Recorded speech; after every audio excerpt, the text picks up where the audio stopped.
여러분 저를 따라서 이 시간 한번 해보실래요? 자, 머리부터 발끝까지 이 꽉 깨물고 힘을 한번 꽉 줄 수 있는 힘을 한번 꽉 줘보세요. 머리부터 발끝까지 이 꽉 깨물고, 자, 그 상태에서 풀지 마시고 설교 끝날 때까지 한번 그대로 있어 보는 겁니다. 네, 하실 수 있겠어요? 아마 설교 끝날 때까지 이 꽉 깨물고 힘 꽉 주고 있으면 예배 끝나면 저희 119가 와야 될지 모르겠어요. 불가능한 일이죠. 그렇게 힘을 꽉 주고 있는 생. 자, 옆에 분들에게 그래서 이렇게 인사 한번 더 하겠습니다. 힘 좀 빼세요. 좀 힘 좀 빼고 좀 부드럽게 좀 편안하게, 그러나 졸음실은 몰고 오지 마시기를 바랍니다. 예. 우리가 한평생 살면서 그렇게 힘을 꽉 주고 살 수는 없습니다. 때로는 풀어질 때도 있고 때로는 느슨해질 때도 있죠. 교회를 청년 시절부터 교회 신앙생활하고 그리고 사역하면서 여러 교회들을 이렇게 다녀보면서 목사로서 또 그냥 목사가 아니라 일반 성도로서 생각할 때에 제가 보기에 교회 안에 가장 꼴불견이 어떤 모습인지 여러분 상상해 보셨나요? 교회 안에 보면 꼴불견들이 꼭 있는데 제가 생각하는 가장 꼴불견은 이겁니다. 목이 뻣뻣해가지고 표정도 잘 안 변하고 눈이 밑으로 안 내려와요. 다른 사람들 앞에서 인사도 잘 안 받고 힘 딱 주고 있는 사람들. 그래서 사람들 곁을 주지 않는 그런 사람들이 있는데 돈 좀 있다고 좀 뻣뻣하고 직분이 있다고 좀 뻣뻣하고 누가 인사를 해도 받는 둥 마는 둥 그냥 그렇게 뻣뻣한 사람들이 저는 제일 꼴보기 싫은 것 같아요. 근데 목사들 사이에서도요, 안 그런 것 같은데 그런 분들이 있어요. 자기보다 나이가 어리다고 반말 그냥 툭툭 던지고, 제가 그런 분들을 봤어요. 같은 목사인데 그래도 나이가 어리면 아무개 목사 이렇게 불러주면 좋잖아요. 어이. 아니, 어이는 도대체 누구를 부르는 걸까요? 자기보다 나이가 어리다고 상대방을 부를 때 호칭을 어이. 그러면 우리는 뭐라고 얘기하죠? 어이없네. 어이가 뭐예요, 어이가? 사람을 부르는데. 어느 노예석상에서 그런 분이 계셨어요. 그렇게 뻣뻣하고 평소에 인사도 잘 안 받고 자기보다 그 어린 사람들에게는 반말하고 그렇게 함부로 대하는 듯한 그런 사람을 보면서 누가 지나가면서 그분을 통해 뭐라고 했냐면, 에휴, 저러다가 부러진다. 뻣뻣하고 힘주면 언젠간 부러지게 되어 있습니다. 여러분 병원 가서 주사 맞을 때 간호사가 제일 많이 하는 말 혹시 뭔지 아시죠? 네? 네. 주사 맞을 때 간호사가 제일 많이 하는 말은 힘 빼세요. 그러면서 탁탁탁 때리면서 주사를 언제 놨는지 모르게 탁 놓죠. 우리 가정의학과 간호사들 주사 잘 놓더라고요. 네. 우리 교회에 누가 있어서 하는 얘기가 아니고 우리 가정의학과 주사 잘 놔요. 주사 맞으실 일 있으면 우리 가정으로 가시기 바랍니다. 갑자기 왜 제가 병원 홍보를 할까요? 병원에 가서 주사 맞을 때도 간호사가 가장 많이 하는 말은 힘 빼세요. 그래야 바늘이 잘 들어가고 주사를 잘 놓을 수 있다는 거죠. 운동선수들에게 필수적으로 필요한 것이 하나가 있죠. 그 자기가 하고 있는 종목에서 축구든 야구든 배구든 농구든 어떤 종목을 막론하고 그 종목에서 탁월한 실력을 발휘하기 위해서 반드시 필요하고 반드시 거쳐가야 하는 과정이 힘 빼기입니다. 운동선수가 힘을 주기 시작하면 경기력이 나오지 않습니다. 오히려 운동선수가 그 경기를 할 때 힘을 주기 시작하면 부상에 빠지기만 쉽습니다. 운동선수만 그런 게 아닙니다.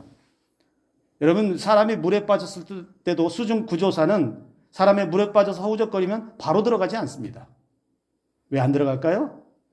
물에 막 빠졌을 때는 그 사람은 내가 물에 빠져서 죽겠다라는 위험을 감지하기 때문에 살겠다고 발버둥을 쳐요. 그 물속에서 자기가 동원할 수 있는 모든 힘을 다 쓰는 거예요. 그렇게 발버둥을 칠 때 들어가면 물에 빠진 사람도 구조하는 사람도 다 위험에 빠질 수밖에 없습니다. 그래서 어느 정도 힘을 다 쓴 것 같고 조금 힘이 빠진 것 같으면 그때서 구조사가 들어가서 구해냅니다. 힘 빼는 것이 여러분 우리의 일상의 삶에서 이토록 중요합니다. 힘을 빼야만 얻어지는 유익이 많고요. 힘을 빼야만 우리에게 찾아오는 은혜가 있습니다. 힘을 빼야만 그동안 보지 못했던 것이 보여지는 은혜도 있다라는 것이죠. 일상의 삶에서 그래서 우리가 때로는 내가 살면서 무엇이 되지 않고 무엇이 이루어지지 않고 내 마음대로 되지 않는다라고 생각할 때에 한 번씩은 돌아보면서 내가 너무 내 삶에서 내 힘을 꽉 주고 있는 것은 아닌지 한번 생각해 봐야 합니다. 그렇다면 한 번쯤은 내 인생의 그 자리에서 멈추어 서서 내가 쥐고 있는 그 힘을 한 번쯤은 놓고 힘을 쫙 뺀 다음에 무엇이 문제인지 그때 한 번씩 돌아보고 다시 삶을 재정비하는 시간이 우리에게 필요합니다. 이스라엘 백성들의 모습, 오늘 본문 출애굽기 33장 시작할 때 이스라엘 백성들의 모습을 보면 전형적으로 하나님 앞에 힘을 꽉 주고 있는 사람들의 모습이 보입니다. 여러분, 이스라엘 백성들 어떤 사람들이죠? 그들은 애굽에서 노예 생활할 때 하나님의 약속에 따라서 그 애굽 땅을 나왔습니다. 하나님의 약속에 따라서 적과 꿀이 흐르는 땅으로 인도하시는 그 은혜를 받고 광야 여정을 시작했습니다. 이제 더 이상은 애굽 노예로 사는 것이 아니라 하나님의 자녀로 살기 위한 출발을 알려서 그들은 약속의 땅을 향해서 계속해서 하루하루 한 걸음 한 걸음 나아가는 그런 여정을 시작했습니다. 그래서 오늘 하나님은 이스라엘 백성들을 향해서 약속의 땅, 즉 적과 꿀이 흐르는 땅으로 인도하셨다라고 분명히 기록하고 있고, 광야 여정 동안에 하나님은 그 백성들과 어떻게 하셨느냐? 한 번도 그 백성들을 떠나지 않았다. 그리고 그들을 만나로 먹이셨고, 그리고 이방 대적들의 그 세력들의 앞에서 지켜주셨다. 하나님은 분명히 그렇게 이스라엘 백성들에게 말합니다. 자, 이렇게 큰 은혜, 그 민족들을 노예와 죄에서 구원해 내셔서 방치하신 것이 아니라 그들의 광야 여정 가운데, 약속의 땅으로 가는 여정 가운데 그들과 동행하셨고 함께 하셔서 안전하게 하시고 먹이시고 입히시고 하는 은혜를 다 부어주셨어요. 어느 것도 부족함이 없는 은혜로 그 백성들과 함께 하셨습니다. 그런데 하나님은 그렇게 하셨는데 이스라엘 백성들은 어떻게 반응했습니까? 오늘 반응을 보니까 여러분 전혀 하나님의 은혜에 대한 반응이 나타나지 않습니다.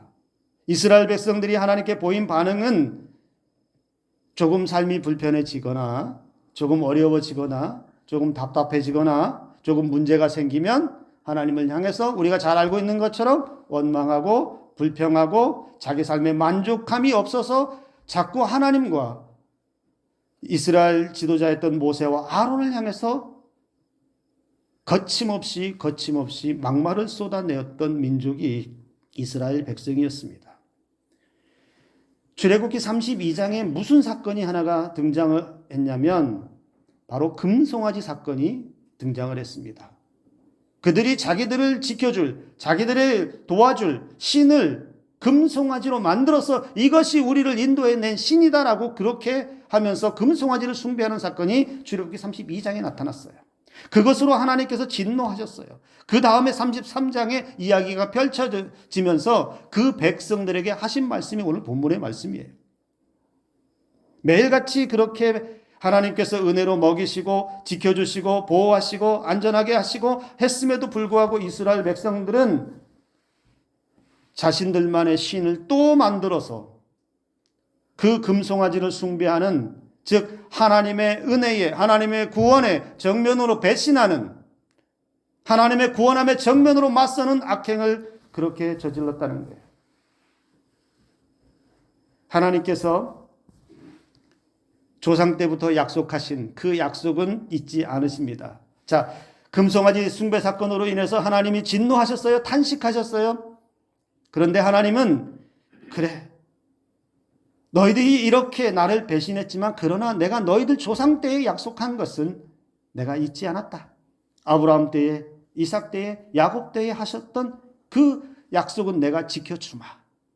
그 약속은 내가 이행하마. 그런데 하나님의 말씀은 그러나 거기까지다.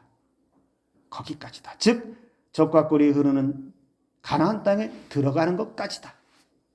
그러면서 선언하신 말씀이 너희가 가나안 땅의 약속대로 들어는 가겠지만 나는 너희들과 그 자리에 함께하진 않겠다. 너희들이 약속한 그대로 그 약속은 이어받겠지만 그러나 나는 너희들의 그 공동체 안에 함께 거하지는 않겠다. 이렇게 선언하십니다. 백성들과 앞으로 동행하지 않겠다는 선언이에요. 지금까지는 함께했는데 이제는 약속의 땅에 들어가도 그 백성들과 함께하지 않겠다라고 하나님이 선언하셨다는 거예요. 왜냐하면 왜 이런 선언을 하셨느냐? 내가 너희들을 진멸할까 겁난다. 너희들의 그 타락상 가운데 너희들이 구원을 받아서 너희들이 은혜를 받아서 약속의 땅은 들어가게 될지는 모르지만 너희들 가운데 있는 그 죄악으로 인해서 아직도 버리지 못하고 힘 꽉 주고 있는 그 죄 때문에 너희들을 내가 진멸할까 봐서 너희들하고는 함께 못 있겠다. 이 선언을 하신 거예요. 왜냐하면 하나님은 거룩하신 분이시며 죄와는 함께 거하실 수 없는 분입니다. 그런데 어떻게 그들의 그 죄악상 가운데 함께 있을 수 있습니까? 만약에 그들의 죄악 가운데 그들의 타락 가운데 하나님이 함께 계신다면 어떤 일이 벌어지냐면 하나님의 거룩하심 앞에는 모든 죄악이 다 소멸될 것입니다. 하나님의 거룩하신 그 은혜 앞에는 그 어떤 타락한 것도 발붙일 존재가 없습니다. 그만큼 하나님은 거룩하시기 때문에 죄와는 섞일 수도 없는 존재이고 그렇기 때문에 하나님은 선언하신 것이 너희들이 약속의 땅에는 가지만 그러나 너희와는 함께 거할 수 없다. 왜냐하면 너희들이 진멸될까 봐 너희들을 내가 멸할까 봐 동행하지 않겠다 선언하셨다는 거예요. 여러분 여기에서 우리가 기억해야 할 것이 하나가 있습니다. 내가 예수 믿고서 구원받은 것으로 안전하다. 내가 예수 믿은 것으로 구원받았다. 이것으로 끝이 아닙니다. 내가 예수 믿은 것만으로 구원을 이루었다. 다 이루었다. 그것으로 우리의 신앙이 끝난 게 아니에요. 교회 출석하는 것만으로 해서 우리의 신앙이 완전하다. 다 이루었습니다라고 말할 수 있는 게 아니라는 거예요. 안심하지 마시기 바랍니다. 내가 구원을 받았으면 구원받은 사람답게 앞으로의 인생의 여정은 구원받은 사람답게 살아가는 것이 반드시 따라와야 돼요. 이스라엘 백성들이 그게 없어요. 구원받아서 하나님의 약속대로 하나님의 은혜대로 살아가고 있는데 삶은 점점 시간이 흐를수록 그들은 더 타락해져 가고 더 원망과 불평의 삶을 살아가면서 하나님 앞에 도전하고 하나님을 배신하면서 우상을 만들고 그들의 신으로 삼았던 것이 이스라엘 백성들의 모습이었어요. 약속의 땅에 들어가는 것이 목적이 아니에요. 물론 구원받아야 되죠. 그러나 구원받은 백성들이 타락하고 거룩하지 못하고 하나님을 배신하는 우상 숭배와 같은 타락한 죄에 빠지면 하나님은 우리에게도 뭐라고 말씀하시느냐? 내가 너를 진멸할까 겁난다. 여러분 예수 믿고 구원받았다고 해서 거기에 머물러서 그것으로 우리의 인생이 다 된 것이 아니라는 겁니다. 이런 착각하면 안 돼요.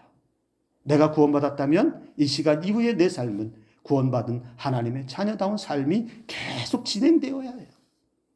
하나님의 성품을 닮아서 내가 거룩해지는 여정을 가기 위해서 예수 그리스도의 그 십자가의 은혜를 따라가기 위해서 구원받은 그 구원의 은혜를 놓치지 않기 위해서 하나님이 내 삶에서 동행하시는 그 동행하심을 놓치지 않기 위해서 나는 매일매일 삶을 하나님과 함께 살아가는 것을 멈추어서는 안 된다는 거예요. 그래서 이스라엘 백성들을 향해서 하나님이 오늘 뭐라고 말씀하십니까? 그 백성들을 한마디로 이렇게 정의를 내리셨어요. 3절과 5절에 똑같이 말씀합니다. 너희는 목이 곧은 백성인즉. 이스라엘 백성들에게 이렇게 말씀하셨습니다. 너희는 목이 곧은 백성인즉. 너희는 목이 뻣뻣하다. 아까 제가 시작할 때 얘기했지만 이스라엘에서 너희는 목이 뻣뻣해서 온몸에 힘을 꽉 주고 있는 사람과 똑같다. 경직되어 있는. 여기 목이 곧은 백성이라고 하는 이 말을 조금 여러분 우리가 무슨 의미가 있는지를 한번 보면 여기 이 목이라고 하는 말과 곧은이라고 하는 말 속에는 여러분 뒷목이 까다로운 백성이다. 뒷목이 뻣뻣하다. 완고하기 짝이 없는 백성이다. 자신을 굽힐 줄 모르는 교만한 백성이다. 이런 의미를 함께 담고 있어요. 그래서 이 말을 하나님께 적용을 하면 하나님 앞에서 완고하기 짝이 없는 백성이다. 하나님 앞에서 자신의 뜻을 굽힐 줄 모르는 백성이다. 하나님 앞에서 뒷목이 뻣뻣한 교만한 백성이다. 하나님 앞에서 그렇게 고개 쳐들고 나 잘났다고, 나 아직 힘이 있다고, 나 아직 할 수 있다고, 내게 이런 능력이 있다고 두 손 꽉 쥐고서 하나님 앞에 서 있는 것과 같다는 거예요.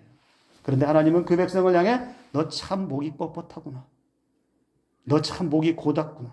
너 목에 기부스했니? 하나님이 어쩌면 그렇게 말하는 것 같습니다. 그럼 여러분 이스라엘 백성들이 왜 이렇게 목이 곧은 백성이 되어야만 할까요? 왜 매번 그렇게 똑같이 원망하고 불평하면서 그리고 왜 똑같이 우상숭배를 계속해서 반복하면서 하나님의 평가가 목이 곧은 백성이라고 하는 이 진단을 받아야 할까요? 그들은 광야 생활하는 동안에 하나님의 공급하심을 다 경험했습니다. 모든 백성들이 매일같이 눈 뜨면 하나님께서 그들의 삶을 어떻게 인도하시니 다 눈으로 목격했어요. 먹이시죠. 불기둥과 구름기둥으로 인도하시죠. 대적들은 침투도 못하게 막아주시죠. 사나운 맹수들 앞에서도 여러분 그들의 발이 상하지 않게 지켜주시죠. 뭘 더 바래요? 우리의 삶을 돌이켜봐도 마찬가지 아니겠습니까? 좀 부족하고 좀 연약하게 살아도 하나님이 우리가 매일 아침에 눈 뜰 때마다 오늘 하나님의 은혜로 내 생명이 시작되었구나. 오늘도 내 삶이 조금 부족하고 좀 연약해 보일지 모르지만 오늘도 내 삶은 하나님이 인도하시기에 나는 부족함이 없다라고 그렇게 고백하는 인생으로 우리 살지 않습니까? 이스라엘 백성들이 그런 은혜를 받았어요. 그런데도 불구하고 그들은 하나님을 배신하고 금송아지를 만들었어요. 하나님보다 다른 신이 필요했을까요? 이스라엘 백성들에게는 금송아지를 만든 사건이든 원망과 불평이든 이런 것들을 통해서 보면 아직 빼지 못한 자기들만의 힘이 남아 있었다는 거예요. 하나님 앞에 아직 빼지 못한 자기들만의 힘. 자기 생각, 자기 고집, 자기 욕망, 자기 죄성 하나도 빼지 못하고 그대로 가지고 있으니 일만 생기고 불편함이 생기면 또 다른 무언가를 향해서 달려가고 의지할 수 없는, 바라볼 수 없는, 바라봐서는 안 되는 것들을 향해서 그들은 거침없이 달려들어갔다는 거예요. 금송아지라고 하는 것이 말해주는 것은요, 여러분 이스라엘 백성들의 탐욕을 말해줘요. 금송아지는 이스라엘 백성들의 세속적인 욕심을 말해줘요. 금송아지는 그들의 자기 중심적인 이기적인 마음을 상징적으로 보여줍니다. 금송아지가 무슨 능력이 있겠어요? 사람이 만든 것인데. 그런데 그 금송아지를 통해서 자기 욕망을 취하고 싶고 자기 고집을 굽히지 않고 자기 뜻대로 자기 생각대로 무언가 해내겠다라고 하는 굳은 결의를 가지고 하나님 앞에 맞섰다는 것이죠. 그들은 자신들이 얼마나 큰 은혜와 사랑으로 지금 여기 광야 여정까지 왔는지 망각했습니다. 그리고 하나님을 하찮게 생각하고 자신들의 욕망을 채우기 위해서 힘을 꽉 주고 반항하고 있다는 거예요. 그래서 여러분 이 이스라엘 백성들은 애굽에서 나올 때에 가지고 나왔던 물질들을 의지하고 있었고 그것들을 의지하면서 자기 만족을 위한 삶을 여전히 버리지 못했어요. 죄악에 있을 때에 누렸던 것들, 죄악 가운데 있을 때에 가졌던 것들, 죄악 가운데에서 자신들이 보았던 것, 그것들을 놓지 못해서 꼭 쥐고 있는 세상적 물질의 힘과 자신들의 욕망의 힘, 만족을 못하는 원망과 불평의 힘을 버리지 못하고 지금 하나님 앞에 목이 꼿꼿한, 빳빳한, 정말 언제라도 부러질지 모르는 그러한 상황 가운데 이스라엘 백성들이 놓여져 있다는 겁니다. 이 힘을 못 뺀 것이 바로 이스라엘 백성들이 목이 곧은 백성이 되었다는 겁니다. 구원받은 백성들이라 하더라도 하나님의 은혜 안으로 들어온 백성이라 하더라도 교회 출석하며 이 예배당에 들어와서 예배하는 백성들이라 하더라도 하나님 앞에 설 때에 세상적인 힘과 죄의 힘과 물질의 힘과 자기 욕망의 힘들을 빼지 못하면 우리도 어쩌면 이스라엘 백성들처럼 내 것을 꼭 쥐고 힘을 꽉 주고 있는 인생들과 똑같다는 것입니다. 오히려 그렇게 죄로 인해서 뻣뻣한 것이 목이 고듬이 그들에게 불러온 결과는 하나님의 진노와 진멸하심이라고 분명하게 말씀하고 있습니다. 오늘 저와 여러분들은 어떻습니까? 오늘 저와 여러분들은 빼야 할 힘이 무엇입니까? 내가 하나님 앞에 빼내야 할, 아직도 내가 쥐고 있는, 아직도 내 안에서 빠져나가지 못할 내 힘, 하나님의 은혜가 들어오지 못하도록 막는 내 힘이 무엇입니까? 사실 저는 이 설교를 준비하면서 제 자신에게도 말씀하고 있습니다. 여러분, 힘을 빼야 삽니다. 하나님 앞에서 힘을 빼야 살 수 있어요. 하나님 앞에서 힘을 빼야 살 수 있는 것처럼 여러분, 가정에서도 힘을 빼야 가정이 살아요. 직장에서도 힘을 빼야 그 직장이 온전한 직장 가운데 살아갈 줄로 믿습니다. 내가 살아가는 삶의 모든 자리에서 불필요한 힘들을 빼야 그 힘을 뺀 자리에 또 다른 에너지들이 들어오게 되고 내 신앙에서 불필요한 그 힘들을 빼야 하나님의 능력이 그 자리에 들어오는 것입니다. 그렇기 때문에 우리는 하나님 앞에서 힘을 빼야 합니다. 이스라엘 백성들이 하나님의 경고의 말씀을 듣고 슬픔에 빠졌습니다. 슬픈 일이죠. 하나님이 동행하지 않겠다는데. 그래서 자신들의 슬픔을 표현하기 위해서 그들은 행동에 옮깁니다. 자신들의 몸을 단장하지 않았고 그리고 단장하고 있었던 장신구들을 떼어냈다라고 4절과 6절에서 말씀하고 있습니다. 하나님의 단호한 결정 앞에 죄를 깨닫고 회개한 것이겠지요. 지금까지 꼭 붙들고 있었던, 힘주고 있었던 그 자리에서 잠시 힘을 뺀 것이지요. 진즉에 좀 힘을 뺐으면 얼마나 좋았겠습니까? 그동안 자신들을 둘러싸고 있던 하나님께서 싫어하시는, 하나님께서 원하지 않는 세상의 힘을 비로소 놓아버리는 그 행위가 이스라엘 백성들에게 나타났습니다. 우리도 믿음 안에 산다고 하면서도 여전히 세상 힘을 포기하지 못하고 자기 힘 과시하고 자기 욕망에 취해 살고 하나님이 아닌 세상 것들을 덕지덕지 묻혀서 그렇게 살아갈 때가 있습니다. 자신의 삶이 자신의 힘이 되는 것이라고, 자신의 삶이 자신의 힘만으로 이루어지는 것이라고 착각하며 살아갈 때가 있습니다. 그렇게 뻣뻣한 인생 가운데 놓여질 때가 있다는 거예요. 그런데 기억할 건 그러다 부러집니다.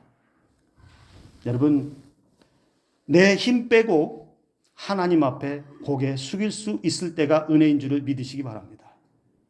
내 힘 빼고 하나님 앞에 부드러운 모습으로 설 때가 은혜가 시작된 줄을 믿으시기 바랍니다. 택하신 백성들이 끝내 목이 뻣뻣해서 하나님으로부터 멀어지면 하나님은 그 백성들의 힘을 강제로 뺄 때도 있어요. 내가 스스로 힘을 빼지 않고 하나님 앞에 뻣뻣하게 있으면 때로는 하나님은 하나님의 능력으로 하나님이 개입하셔서 그의 힘을 뺄 때가 있다는 거예요. 근데 그때는 많이 아파요. 많이 고통스럽습니다. 그래서 필요한 것이 내가 알아서 빼는 것이 은혜인 줄을 믿으시기 바랍니다. 성경에도 자기 힘을 빼지 못해서 고생한 사람들이 많습니다. 대표적인 사람이 야곱입니다. 야곱은 자기 힘만 믿고 살았어요. 그는 어머니 뱃속에서부터 선택받은 하나님의 사람이었습니다. 형을 속였다라는 잘못은 있지만 그는 아버지로부터 축복도 받은 사람이었어요. 그러나 그가 살아온 삶의 여정을 돌이켜보면 그는 자기 힘만 믿고 자기 힘대로만 살았어요. 자기 이득을 위해서는 수단과 방법을 가리지 않고 그렇게 얻으려고 애를 쓰며 살았어요. 외삼촌 라반의 집에서 20년 동안 죽도록 고생하는 인생의 험난함도 만났습니다. 아내를 얻었다고 하지만 그는 외삼촌 라반에게도 속임을 당하는 인생일 뿐이었습니다. 형 에서하고 상봉하기 위해서 만남을 앞두고도 해결되지 못한 두려움 때문에 벌벌 떨어야 했습니다. 왜요? 여전히 자기 힘이 남아 있었기 때문에 그래요. 근데 그 힘으로 해결이 안 되기 때문에 두려울 수밖에 없습니다. 남을 속이면서까지 자기 것을 얻기 위해서 그렇게 힘주며 살았던 그의 인생. 하나님께서는 그의 허벅지 관절을 쳐서 그 힘을 빼십니다. 내가 빼지 않으면 하나님이 빼신다는 거예요. 우리가 살기 위해서, 그리고 하나님이 우리를 살리시기 위해서 하실 수 있는 방법은 내가 빼지 않으면 하나님께서는 우리의 인생의 힘을 과감하게 빼신다는 거예요. 그래야 살기 때문에 그래요. 그래야 하나님 앞에 더 가까이 갈 수 있고 하나님과 동행하는 삶을 살 수 있기 때문에 그렇습니다. 예수님 당시에 바리새인들도 종교 지도자들도 마찬가지입니다. 바리새인들과 종교 지도자들은 어땠어요? 그 당시에 대표적으로 힘주는 사람들이었어요. 자신의 권력으로 힘을 주었고요. 자신의 기득권으로 힘을 주었고요. 자신의 사회적 위치와 종교적인 위치를 가지고 힘을 주었어요. 그런데 그들이 그렇게 힘주며 사는 동안에 한 일이 뭐예요? 예수님을 십자가에 못 박는 일을 했어요. 율법으로 사람들을 정죄하고 자기들만의 세상을 만들어가기 위해 힘썼어요. 그렇게 악한 사람들이었어요. 그런데 반대로 그들이 죽인 예수님은 그들 앞에서 힘주지 않았어요. 놀라운 사실입니다. 예수님은 그들 앞에 힘주지 않았어요. 맞으실 때 다 맞으셨어요. 찔리실 때 그냥 찔리셨어요. 그들이 죽일 때에는 그냥 죽으셨어요. 조금도 힘주지 않았어요. 왜요? 우리 주님이 힘주지 않을 때 그들이 살 수 있기 때문에 그래요. 그렇게 맞으시고 찢기시고 죽으시는 것만이, 힘주지 않고 그렇게 받아들이시는 것만이 이 땅의 백성들이 살 수 있는 유일한 길이기 때문에 우리 주님은 힘주지 않았어요. 그래서 우리는 주님이 힘 빼신 것으로 인해서 우리는 살았어요. 우리는 구원을 얻었어요. 여러분, 우리는 어떻게 살아야 되죠? 적어도 힘을 주다 부러지는 인생이 되어서는 안 됩니다. 힘을 뺀 부드러움이 강함을 이깁니다. 신앙에서 힘을 준다는 말, 그 말은 자기 자신을 의지한다는 말이 됩니다. 자기 생각을 고집한다는 의미입니다.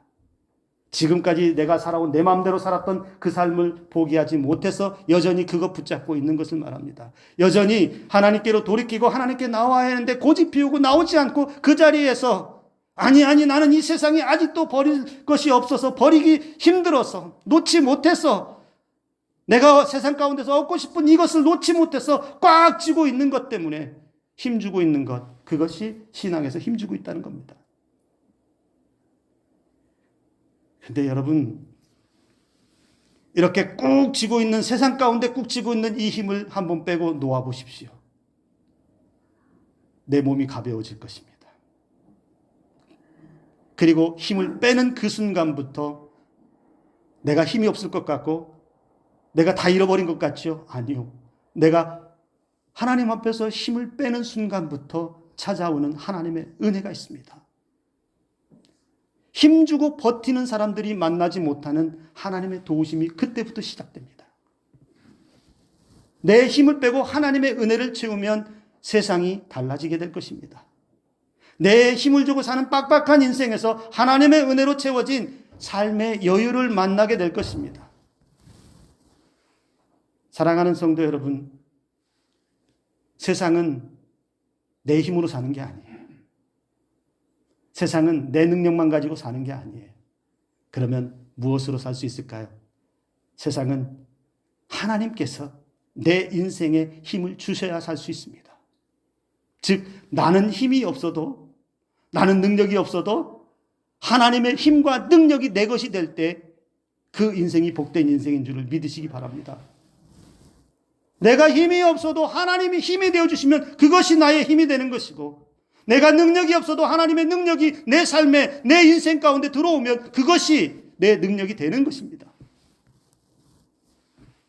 하나님이 원하시는 의미 있고 복된 삶을 살려면 지금까지 쥐고 있던 그 힘 뺄 수 있기를 주님의 이름으로 축복합니다. 아직도 미련이 남는다면 그 미련은 과감하게 던지시기 바랍니다. 쓸데없이 뻣뻣하고 힘주고 있는 고집, 쓸데없는 거품, 쓸데없는 나의 잘못된 습관들 다 던져버리는 은혜가 있기를 주님의 이름으로 축복합니다. 우리는 그리스도인으로서 예수의 사람으로서 세상에서 약하지만 강한 자로 살 수 있습니다. 그리스도인들은 강한 자가 되기 위해서 힘주는 사람이 아닙니다. 자신의 강함을 보여주기 위해서 힘주는 사람도 아닙니다. 그리스도인들은 세상 가운데서 예수님처럼 약하게 살아갑니다. 그러나 그 약함 가운데 예수 그리스도의 십자가의 강함과 능력이 임함으로 우리는 그 십자가의 강함과 능력으로 살아가는 사람들입니다. 조금 전에도 말했던 것처럼 예수님 십자가에 못 박을 때 사람들 보기에는 예수님이 힘이 없어 보였습니다. 아무런 능력도 없어 보였습니다. 그러나 그 십자가에 죽으신 예수님은 온 세상을 구원하시는 가장 강력한 단 하나의 구원을 가지고 오신, 모든 사람을 살릴 수 있는 단 하나의 능력을 가지고 오신 강함을 우리에게 주셨습니다. 우리는 그 능력으로 살아가는 사람들입니다. 오늘 저와 여러분들이 하나님께서 쓰시기에 좋은 사람들로 준비되어질 수 있기를 간절히 소망합니다. 지금보다는 조금 더 부드럽고, 지금보다는 조금 온유하고, 지금보다는 조금 겸손하며, 지금보다는 조금 더 절제가 담긴, 힘은 빠졌지만 하나님의 능력은 있고 하나님의 힘은 내 삶에 넘치는 그런 은혜들로 살아갈 수 있기를 주님의 이름으로 축복합니다. 힘을 빼야 삽니다. 기도하겠습니다.